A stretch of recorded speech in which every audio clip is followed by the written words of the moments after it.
आपकी चीन असल में छोटी नहीं है, बल्कि वो रिसेस्ड है। काफी लोग समझते हैं कि ये सिर्फ जेनेटिक्स है और इसे बदला नहीं जा सकता, लेकिन रियलिटी इससे कहीं ज्यादा कॉम्प्लेक्स है। चीन का स्ट्रक्चर सिर्फ हड्डी पर डिपेंड नहीं करता, बल्कि आपकी टंग पोस्चर, ब्रीदिंग पैटर्न और जॉ अलाइनमेंट इसे डिसाइड करते हैं। आज की इस वीडियो में बल्कि उस साइंटिफिक रूट कॉज को समझेंगे जिसकी वजह से चीन पीछे चली जाती है और कैसे इसे लॉजिकली फिक्स किया जा सकता है। सबसे पहले साइंटिफिक रीजन समझते हैं। मैंडिबुलर रिट्रोग्निज्म, इसका मतलब है कि आपका नीचे वाला जबड़ा सही तरह से आगे डेवलप नहीं हो पाया। इसका सबसे बड़ा कारण है माउथ ब्रीदिंग। जब आप मुंह से सांस लेते हो तो आपकी टंग नीचे गिर जाती है और जॉ पर प्रेशर खत्म हो जाता है। बिना प्रेशर के जॉ आगे बढ़ने की बजाय नीचे और पीछे की तरफ ग्रो करने लगता है, जिसे हम डाउन स्विंग कहते हैं। इसके साथ ही मेंटालिस मसल हर वक्त टाइट रहती है,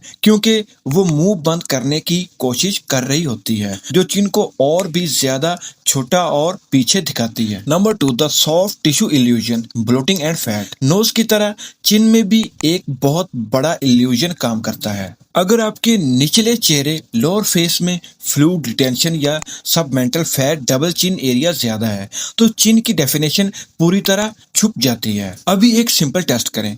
अपनी जॉ लाइन की नीचे से स्किन को हल्का सा पीछे खींचें।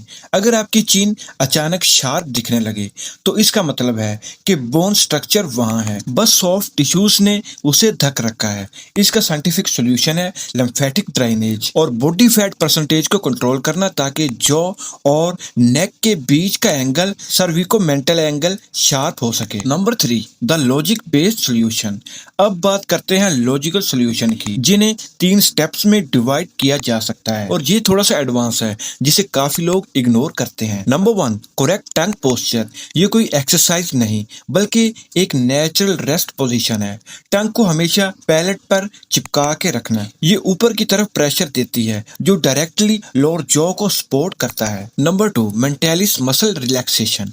अगर आपकी चिन पर डिंपल्स या ऑरेंज पील टेक्सचर बनता है तो आपकी मेंटालिस मसल हाइपर एक्टिव है, तो इसे रिलैक्स करने के लिए लिप सील प्रैक्टिस करें बिना अपनी चिन को टाइट किए। Number 3, hard moving. हड्डी की डेंसिटी वॉल्फ्स लॉ पर काम करती है। जब आप हार्ड फूड चबाते हैं, जैसे गाजर या हार्ड गम, तो जॉ बोन पर स्ट्रेस पड़ता है, जो बोन रिमोल्डिंग में मदद करता है। चिन स्ट्रक्चर को बेहतर बनाने के लिए अगर हम मजीद डेप्थ में जाएं, तो हमें skeletal architecture and muscle dynamics के उन एस्पेक्ट्स को समझना होगा जो अक्सर वीडियोस में मिस हो जाता है। यहाँ कुछ मजीद एडवांस और लॉजिकल साइंटिफिक सॉल्यूशन है। हायोट बोन रोल। आपकी चिन की अपीयरेंस सिर्फ जबड़े पर नहीं, बल्कि आपकी गर्दन की एक हड्डी पर डिपेंड करती है, जिसे हायोट बोन कहते हैं। The science. अगर आपका पोस्चर खराब है, फॉरवर्ड हेड पोस्चर है, तो हायोट बोन नीचे गिर जाती है, जिससे चिन और गर्दन के बीच का टिश्यू